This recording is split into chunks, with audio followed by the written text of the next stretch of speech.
Hello, everybody. Thank you very much for tuning in. We appreciate you watching. It is EAR, End All Racism, on the American Doofus Show. Don't be a doofus. I'm the host of the American Doofus Show, Barry Welsh. But tonight, it is Ladies' Night from EAR. And we have Marie Justice, we have Starchild, and we have Marie Bruce with us tonight. And I've said often that women are at the forefront from in most movements, and that dates back all the way to um, the time of the Civil War and the time of the Underground Railroad. And we're going to start out tonight with Marie Bruce, and I'm going to duck out of the way and let these three ladies have the floor. So, Marie Bruce, if you would, who are you starting out with tonight? I am starting off with John Brown, the abolitionist. He was born in 1800s and to 1859, and he was an American abolitionist leader. He felt that violence was the only way to end slavery in his time of life. He felt that um, a revolt against the slave owners was the only way to take control. So to me, he was radical. He was very radical in his actions. Um, a lot of people didn't believe in him or what he did or whatever, but he had the courage to do what he did at this time, pretty much. And the last revolt that he led was at Ferry in Virginia, pretty much. And it didn't go well, and he was captured, and then later he was sentenced to death. Hmm. Yeah, if we can, let's unpack that word radical a little bit. Hmm. You know how that term, good trouble. Mr. Lewis, Hmm. um, may he rest in peace. John Lewis, just that good trouble. Getting in good trouble, and so many people are afraid to move forward on their conviction, and so you have a man like John Brown who. Uh, saw the plight of Africans, of the African people in America, and saw the plight of slavery and the treachery of slavery, and he stood for something. He did. How much courage did it take for him? I mean, just the amount of courage that it took for him to stand for people that didn't even look like him. Um, that's a human being. That's a man with conviction that sees the human race and not a race of people. So you have to applaud that. I just wanted to point that out.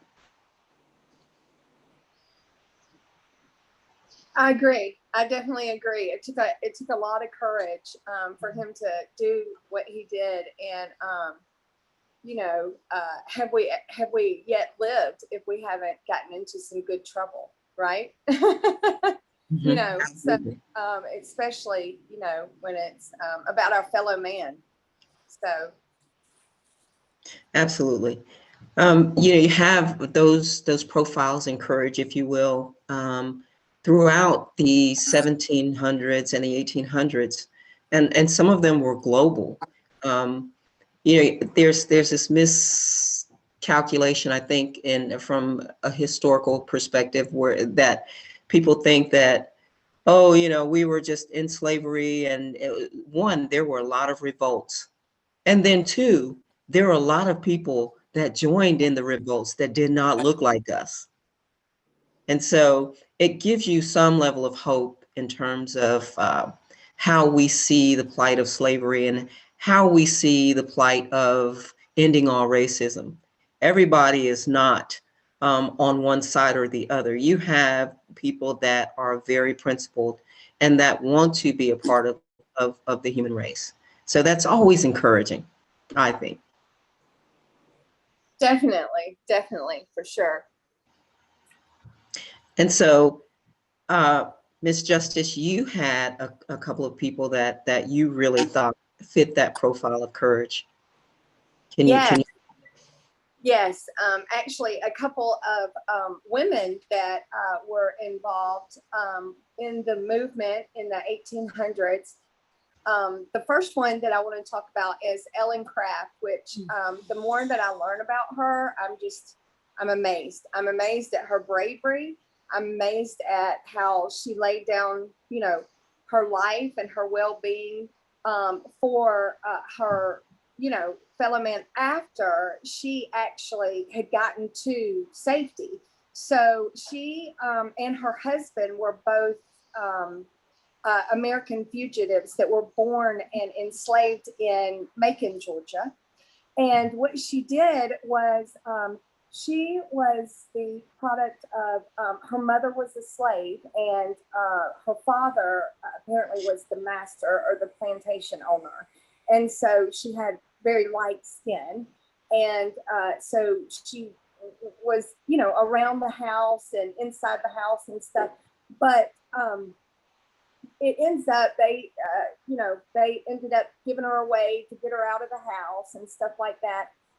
But she was actually in the house with one of her sisters, and so she was able to. It was one of her white sisters, and so she was able to, even though she was in the house as a servant, she was around the talk and, you know, hearing things that other people weren't hearing. So she came. She met this guy. She was, I think, 16, and she met William Craft, which he was trained as a carpenter, and so he was able to keep half of his wages. Well, when they were around 20, they decided that they wanted to have a family, but they didn't want to have a family in slavery. So she came up with this plan that she was going to cross the boundaries of race, class, gender, and physical ability by posing as a white male planter. And her husband was her personal servant, right? Well, so unfortunately, even though that she was in the household and stuff, she was never able to be educated to read and write and stuff. And so she had to come up with this fake illness so that she did not have to have conversations, ongoing lengthy conversations with people. And she actually even pretended that her arm was broken and put it in a sling so that she didn't have to write or sign anything. So, I mean, this woman was diabolical. The courage that this took and like the planning that it took. He actually took part of his wages and they bought the upper class clothing, you know, that she would need to dress in. And they saved up the money and they took off, and they actually boarded the trains, and they only got stopped and questioned one time. And it ends up like this, they were asking for papers to prove that was, you know, her property or servant or whatever. But the conductor had sympathy on them and the people that were on the train. And so they were able to get up north to get to freedom. Wow. Yes. And so then once they got up north, they were a big part of the Underground Railroad. And with letting people know from the South, because that was one of the things was like, I think Georgia alone had 490,000, so almost 500,000 slaves out of, I think, the like 3 million that were here at the time or something. So there wasn't a lot of people coming from the South being able to, I guess, escape slavery, and especially in the deep South. Yeah, And that's where a lot of the agriculture was happening. And so they were, even though they were treated so badly, slaves were a high commodity because of the work that they produced. right. In fact, you know, they had bounty hunters that after the Fugitive Slave Act was passed in 1850, a month later, the former owner put out bounties on their head and sent bounty hunters up north to find them. Well, by then they had, you know, formed in Boston. It was a multiracial party, and it was against, you know, it was basically against the slave bill. So what these people did is they put them in different safe houses and moved them around while the bounty hunters were looking for them up north. until they could get them out of the country, and they got them to Europe. So then they lived in Europe for 2 decades. They had 5 children. And then after the Civil War and the Reconstruction era came, they came back and actually purchased 1,800 acres of land in or near Savannah, Georgia, and opened up a freedmen's agricultural school and institution to teach others, you know, how to live and make an economy and stuff like that. So yeah, it's pretty amazing. That is amazing. And so you use that term diabolical. That was just brilliant. You know, diabolical has that like negative connotation to it. She may have been diabolical to the slaveholders, because Right. that was their currency running, you know, yeah, getting out of there. But yeah, what a brilliant story. And that's just like an amazing testament of courage. But you know, like I say this quite often. My grandmother used to say when we would lament about something, or you know, it's like, oh well, I don't have this and I don't have that, or I can't do this and I can't do that, or if we brought bad grades or whatever, you know, and she was like, well, it's your choice. You can't fall from the floor.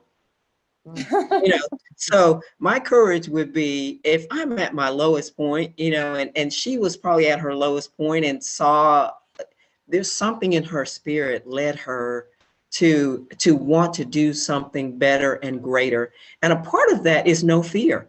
Like if you have nothing to lose, sometimes even if it's your life and freedom looks better, you'll take a run for the fence. I mean, that's just amazing that she had that level of courage and the wherewithal. But the shame of it is that she was worried about not being able to read. But most, you know, a lot of the planters and a lot of the plantation owners, even though some of them sent their kids off to, you know, to school, they didn't send the girls. Oh, They right. didn't send the young ladies. So she was in good company because a lot of them were illiterate.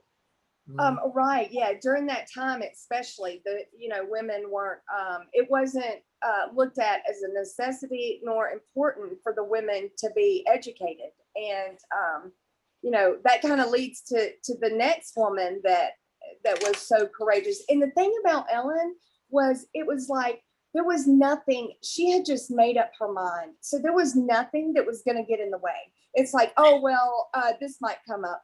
Well, I got to answer for that. I mean, and I feel like in her spirit, she, maybe it was the desire that she wanted so much better for the next generation. And, that was kind of what gave them the push is, that they wanted to have a family. And so, it just was like, she just had that courage and that unstoppable spirit, and That's a beautiful story. And then the other woman was Laura Smith Haviland, and I don't know if y'all can see this picture of this cute little, how do I show it up? Right there, yeah. Cute little Quaker woman. But and even though they were plain dressed and forbade dancing and singing and other pursuits and stuff, they were very progressive for the 1800s and for the time period, because the Quakers actually believed and saw it important that men and women were educated and had an opportunity to become literate. And so that was a forward-thinking position during that time. And so she was able to see things and read stories and stuff. And some of her experiences actually when she was in childhood, I think is what molded her to be such a strong activist and fight for to end the suffering of her fellow man. Because I thought I had it marked, but it was talking about what she actually saw and had to witness as a child. And it was basically, African Americans being mistreated and violently and, just the suffering. And she talked about that, making a very big impression upon her life. And so she was a big part. She was actually considered a superintendent of the Underground Railroad. So yeah, she was a big part, and she was born in 1808, and she was actually from Ontario, so up north. And let's see, what's something. Her and her husband. Oh yes, that's it. She would travel around, and both her and her husband were writers, and she traveled around, and she actually came to the South and came to abandoned plantations and gathered up the like, the restraints and the irons and some of the things that they used during when they were keeping the slaves. And she gathered those up and took them back up north so she could use them during her lectures to let people know what was really happening in the South and how atrocious the actions were of those that were holding the slaves, and how important it was to be a part of the movement.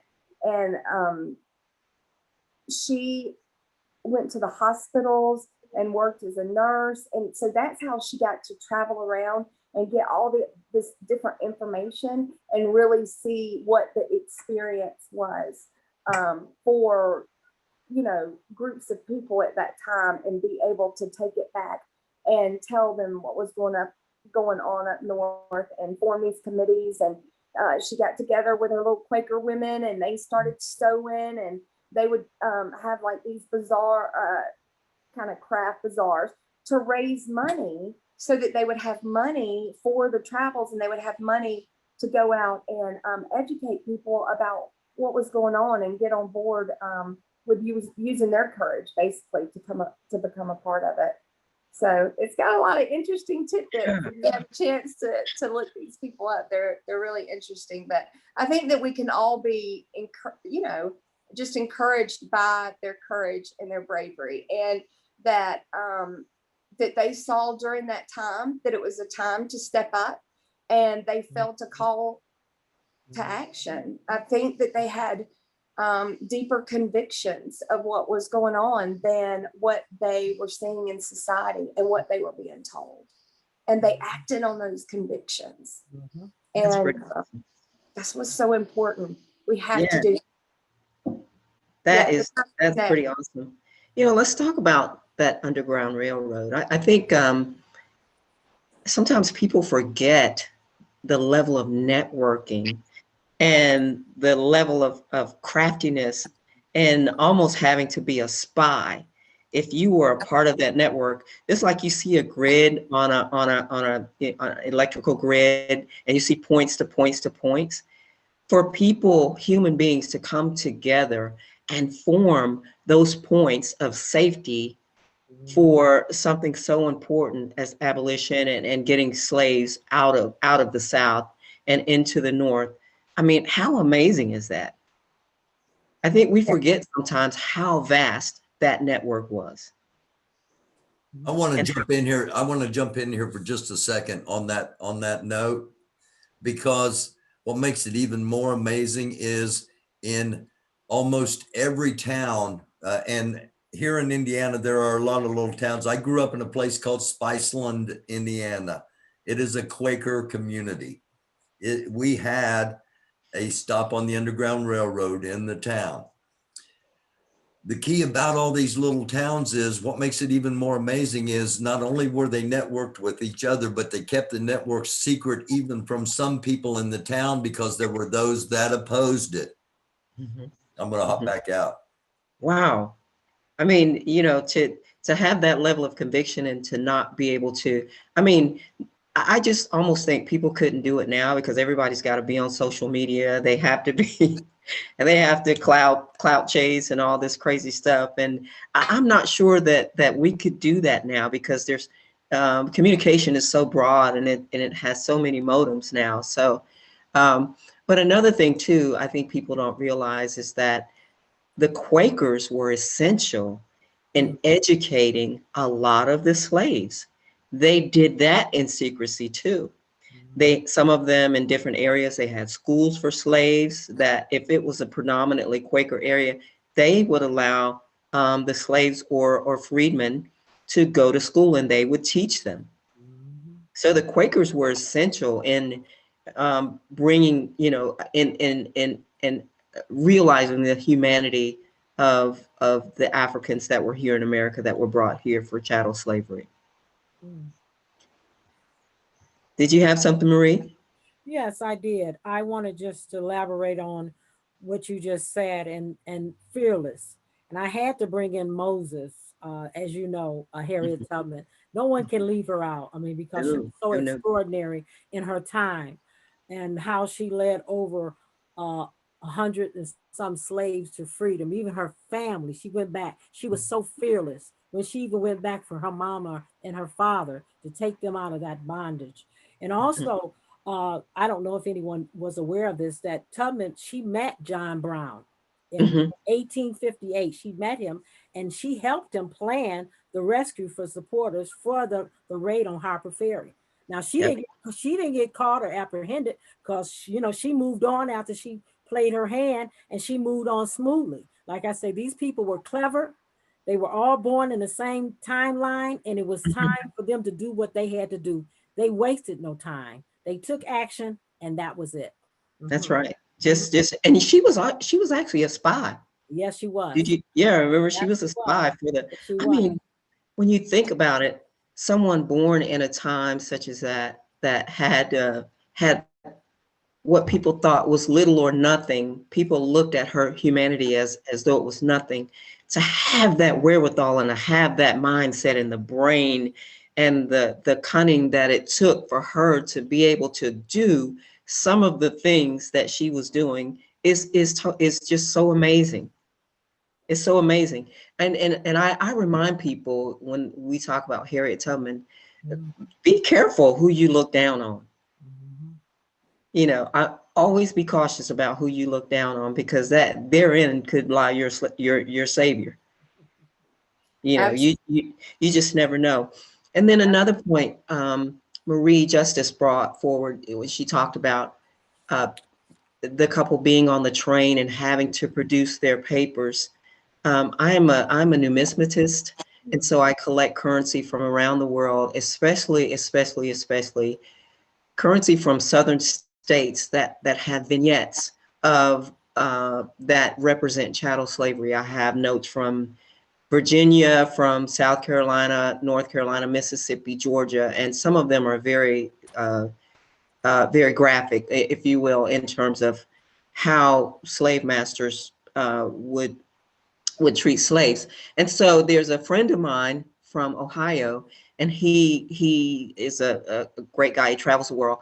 Well, he had some slave papers and he showed them to me. He sent me a picture of them, and I said, John, you cannot perpetuate those papers. You cannot sell those. I said, you are perpetuating his slavery.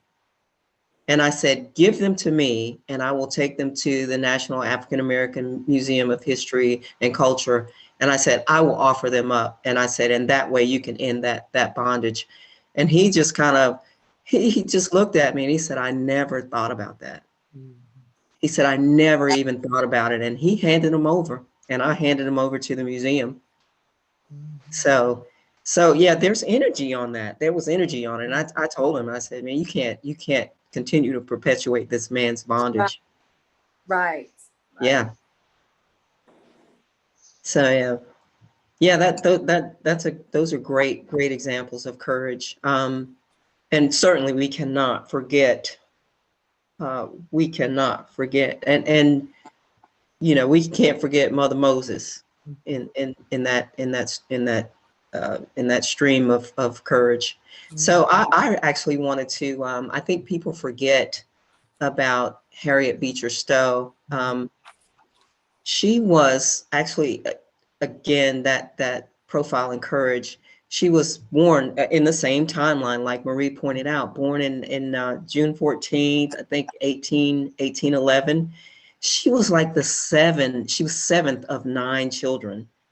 And she died in 1896, which was 1894 was when my great grandmother was born. So 2 years after my great grandmother was born. But now her father, she was a teacher. She was an author, of course. You know, we know her from she did magazine articles and essays and stories, but we know her best for Uncle Tom's Cabin. Yeah. And I think they don't. A lot of schools have banned that book because of the references, the derogatory references of Black people in the book. But what a tragedy, because people overlook the fact that it wasn't the book and it wasn't the content of the book, but it was the objective of the book. And you know, she had written over 30 novels. Of course, that was her most famous, but she was a staunch abolitionist, and her father was too. He was actually a Calvinist. He was a preacher. And he was a supporter of the Underground Railroad, and so was she. And of course, later on in her life, as she acquired all of this wealth, she became a philanthropist. But you know, that book, which she produced in 1852, it actually popularized the anti-slavery movement. And it became a pivotal point, just the way she laid it out so artistically, it became a pivotal point for the abolitionist movement.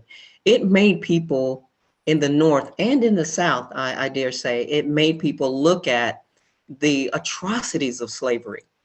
But she's lauded because she did it in such a prolific and very artistic way. So she basically put the harsh realities of chattel slavery into the psyche of the nation and into the world. And so this kind of inspired a lot of many people to join the anti-slavery movement around the world, because we sometimes forget that slavery was global. It just was not chattel slavery always, the slavery that we have here in America, other than King Leopold in the Congo. That was chattel slavery, and it was atrocious. But again, she kind of inspired people to join this anti-slavery movement.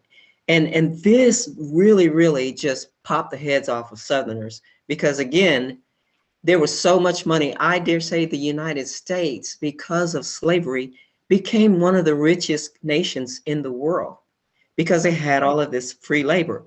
So of course, the Southerners that held many of these slaves, they were livid, and they kind of debunked her. And of course, she was a woman, and a lot of the Southern gentlemen, if you will, called her all kinds of names, and they wrote these articles and said it was an exaggeration. She really didn't even go into the atrocities of slavery. She just kind of put it out there on Front Street and made people realize this is the kind of stuff that goes on these plantations. So she was very clever in her own right. And I'm not sure, I almost think that it was purposeful in the way that she moved around and wrote, but the passion for abolition and the passion, her humanity, I think, allowed her to move in circles and allowed her to be so courageous and standing on the ground of Uncle Tom's Cabin, and not backing down when people are like, take that off the shelves and it's not true. And so she was really, in her own right, she was a very, very, very courageous woman. Very courageous. And so, just imagine a young woman during that time having that courage and that integrity and humanity to kind of stand in the face of hatred and walk in her purpose. So, I just believe that it takes a certain level of courage, the acknowledgement of truth and the detriment of racism, along with that willingness to humble. I think for us, it's going to take that, and that willingness to humble ourselves if we're going to sustain a democracy in this country. We need more Harriet Beecher Stowe's. We need more Harriet Tubmans.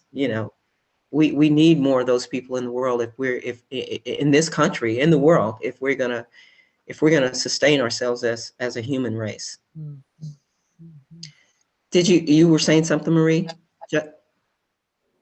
Oh, well, I was thinking a lot of things when you were talking, but yeah, I mean, it's very inspiring, the more that you dig into these stories. And when you were talking about the Southern gentleman coming after her, and you know what, that strangely enough, that seems to be a theme that happens, because that's what happened with Ellen Clark too. And they actually had a book. So the book that they wrote about their experiences running 1,000 miles for freedom. So I think that it's actually her husband, it's done in the narrative of through what her husband did and stuff is kind of what but apparently it was a really good book, and so people were really taking a hold of it, and they just tried to demoralize it, and both them and it is amazing the lengths that they went to shut these people up. That's all I've got to say. It's just amazing. That sounds familiar, doesn't it? Right, it does. What goes on today, talking about that kind of Southern genteel lifestyle. These people held other human beings captive. They kidnapped other human beings. But the Southern, being from the South, the Southern lifestyle is this genteel kind of courtesy. They brought a lot of the British kind of lifestyle with them. It's, you don't say certain things. And, one of the big things when I was growing up in the South was, I would hear like Southern white ladies say, well, don't say sweat, honey, say misting. It was just this, have you ever heard? It was just so crazy. Absolutely. It was just all this kinds of stuff like that. But all the time, they would have their mint juleps and this, but this whole time someone was back on the yards of the plantation whipping somebody, and it's just all of that falsehood and the lies that they had to tell themselves to be able to hold other human beings in bondage. It just blows my mind. Yeah. Yeah, when I think about it. It's mind blowing in a terrible way. I mean, I don't know. I don't understand. I don't understand how you can, in one sentence, be saying, "Oh, bless your heart," but you're not blessing anybody. Like, exactly. Get it together. Yeah. So we just have to be encouraged from, the women that, made the right choice and, can inspire us to be courageous. And, no matter what, being from the South, no matter what that entailed, knowing that you have the choice to take action and to be compassionate on your fellow man, and to end racism. You have the choice now to fight for what is right, and take the, I don't know, it still confuses me about when people talk about that Southern heritage that they're so proud of. But I'm like, do you really understand the heritage that you say you're so proud of? And if you do really understand it and you still say that you're proud of it, what type of person are you showing us that you are? I mean, it's just. That's a good point. Yeah. That's an excellent. But we can choose. I am choosing to do better. I'm choosing we set the tone. No matter what tone was set before us, we have the ability, and obviously we see from these women's plights that we have the ability to set the tone, and we have the ability to have a call to action to all of humanity, you know, to women and men alike. And, you know, I just say to the women out there, don't wait for somebody else to do it. Don't wait for the men to take action. Okay. Like, we're calling everybody, but don't sit around and see who else is going to move. Like, there's an intuition, there's a conviction there. And so I don't know. I feel like at times that we have a greater accountability to step forward. We do. I think a part of it too is having to look deep within yourself. It starts with self. When we have the ability to look within ourselves and measure our humanity and be able to, with discernment, make decisions based on, as a human being, is that right? Is that wrong? When we have that ability, but I dare say there are a lot of people that have the ability to do that, but because of social normalization, the social normalization of racism in America and globally is to our detriment. You know, just that social normal. If everybody in society that look like you is perpetuating, and even up to the federal government is perpetuating racism, then it's really easier. It gives you a pass, and it gives people an excuse to not look at other people that don't look like them as human beings. And so I think we have to start within ourselves and have the courage to say, regardless of what the government thinks, me as a human being, I have to recognize that person as a human being. And as they say in some courts, and I've heard this said in many different countries, you know, people need to understand that their rights end where somebody else's begin. So, you know, just having that level of conviction. I think you're absolutely right. Marie, did you want to say something? Were you saying something? I'm sorry.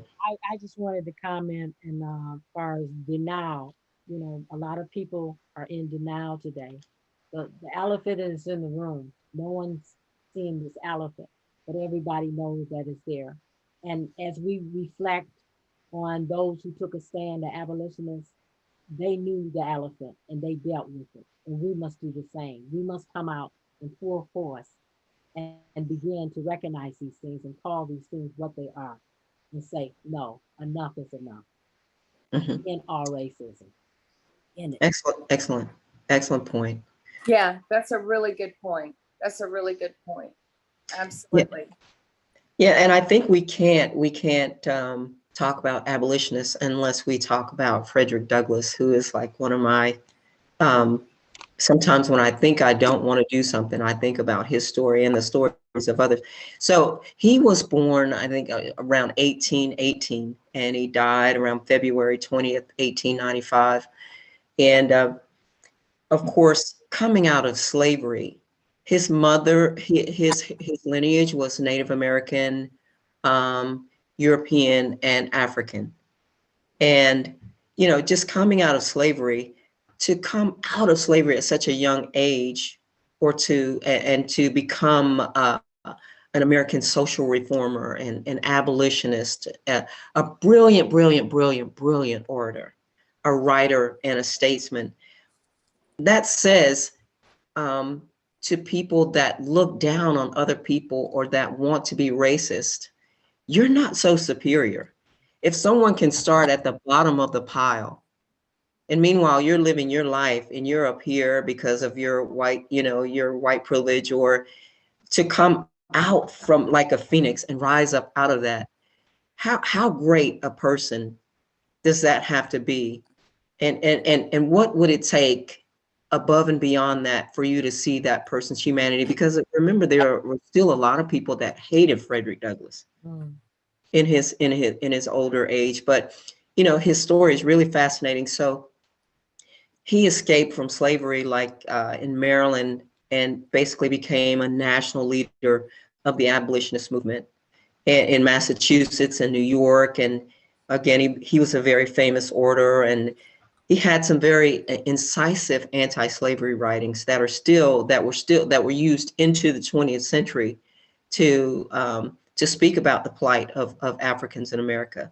So I dare say he was living proof that kind of debunked that age-old belief of Europeans that peoples of African descent were intellectually inferior or inferior in any other way. First, and I said this on another episode, nobody worked harder than slaves.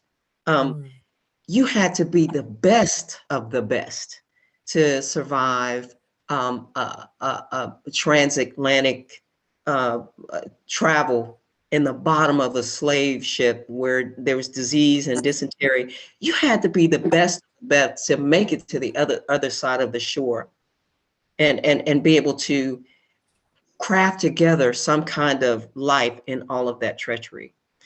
So I think we need to remember that in terms of, from a human plight perspective, we need to remember what it took to even be a slave, and then to be called lazy and all of these other things.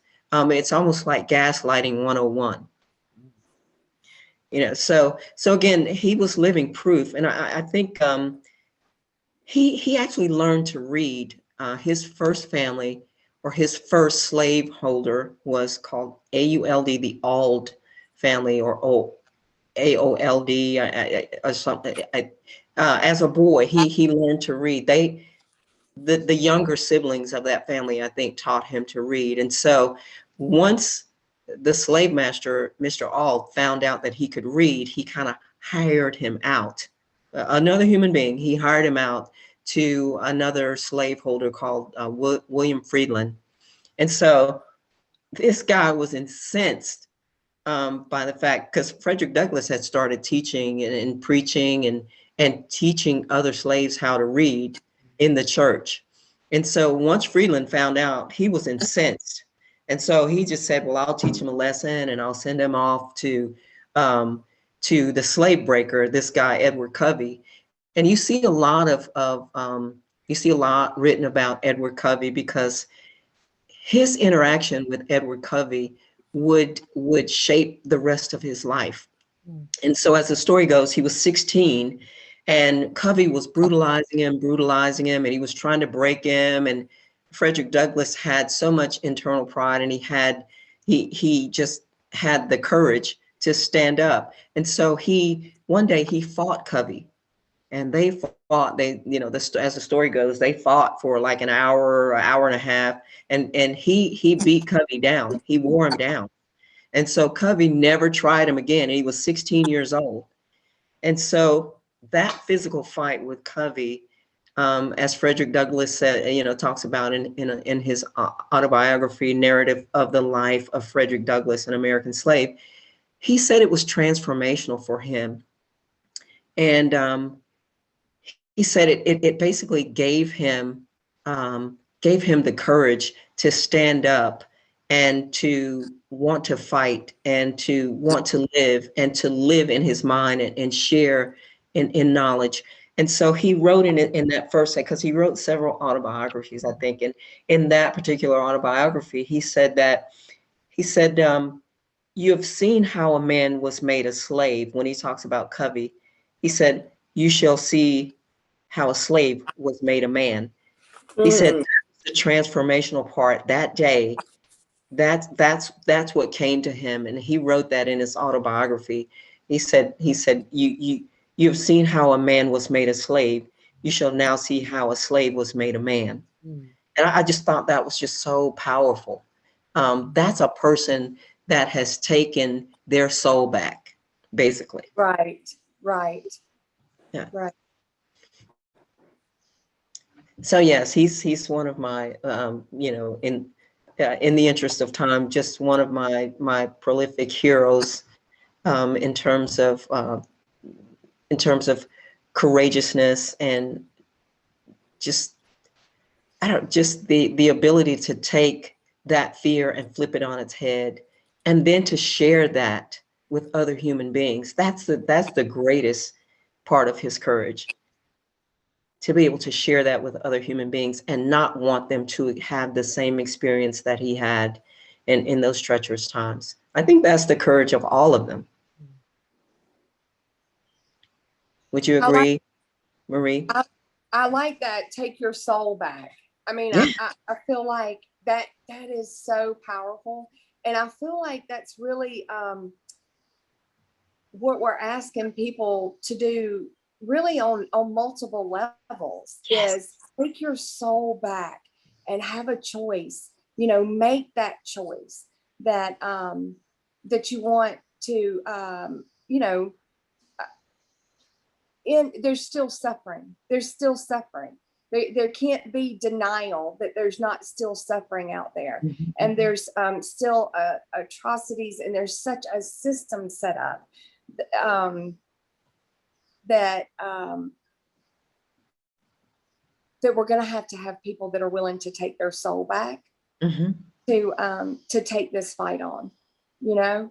And Mhm. the thing is that I think about is when everything is stripped away, when the flags are stripped away, whatever flags you fly, when the flags are stripped away, the banners are out from around us, our clothes are off our back, and we're just there with our soul, will we be able to have peace once we're naked?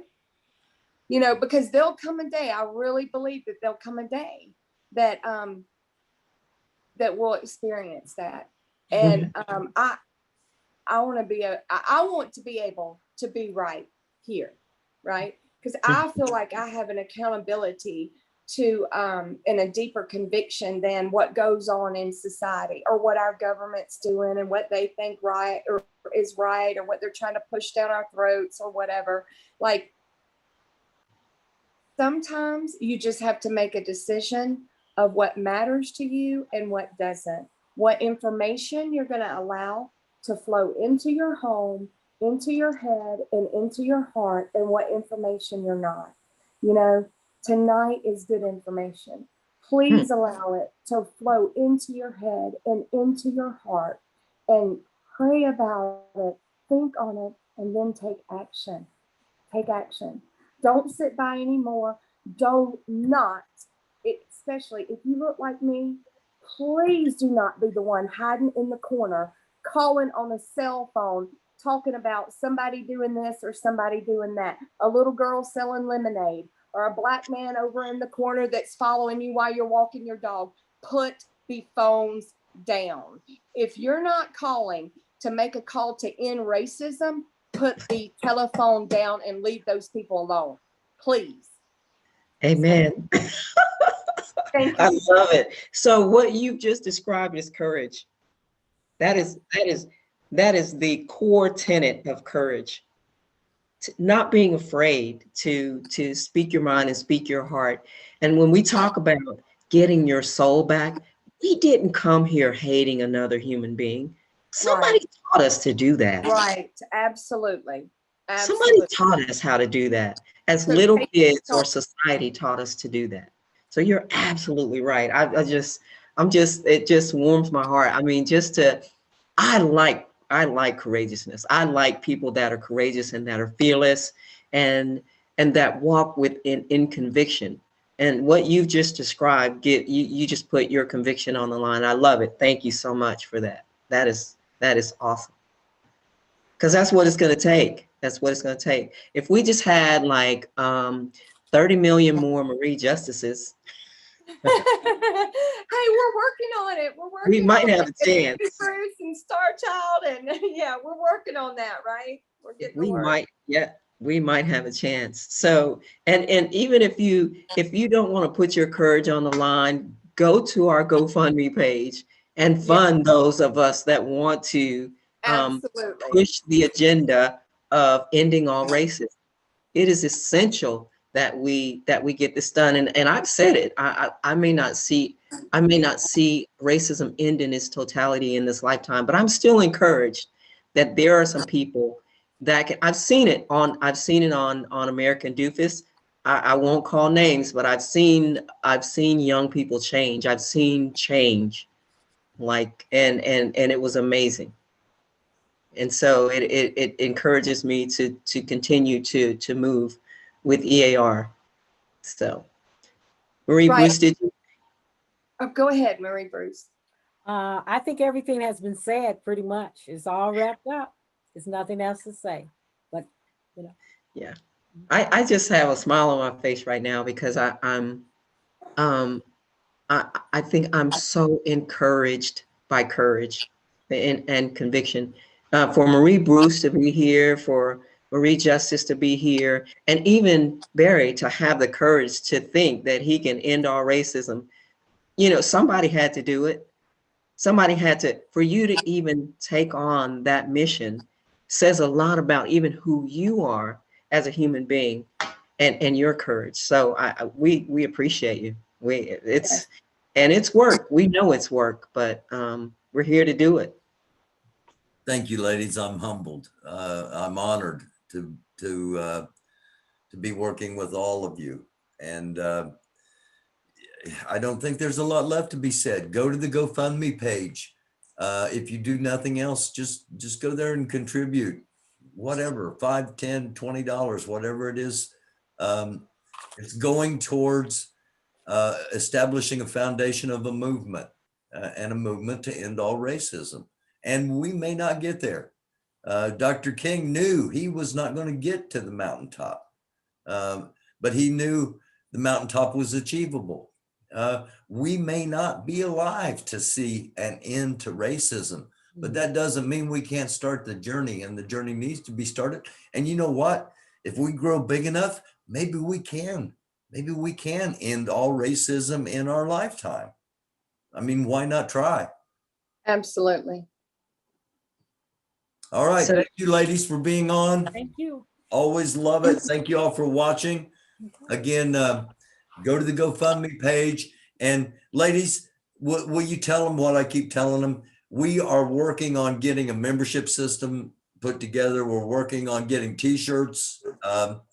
We're on Facebook. We're soon going to be on Instagram and Twitter and have our own, what's it called, webpage.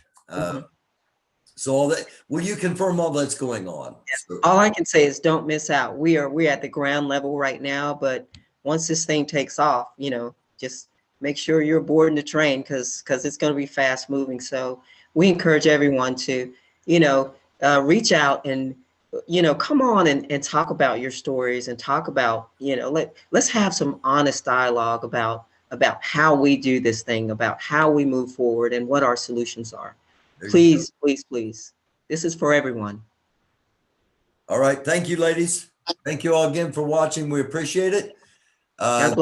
This is Namaste. Peace, blessings, prosperity, love, and healing upon everybody watching. We appreciate you all. This is EAR, End All Racism on the American Doofus Show. I love you all. I'm Barry Welsh.